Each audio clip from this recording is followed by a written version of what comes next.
Minista vho-Letsosa vari vha khou vhilaedziswa nga u anda zwiito zwa u bya migodi zwi mulayoni na vhuṅwe vhutshinyi vhune ha elana na honoho. Vha khou ita khuwelelo kha mazhendedzi a mulayo kha ḽino ḽa Afurika Tshipembe uri a songo vhuya ita thidza kha u laṱisa avho vhane vha khou kwamea. Criminality does not have a nationality, does not have skin color. If something is criminal, it has to be treated as such.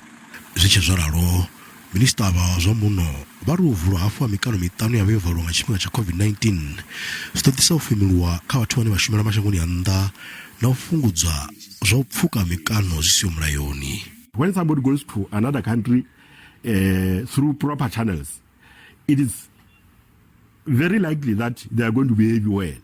But if they go illegally, it is very likely that they are going to behave in a manner that will not satisfy the neighboring countries. So I think opening these smaller borders is quite good for peace and good relations between these two countries.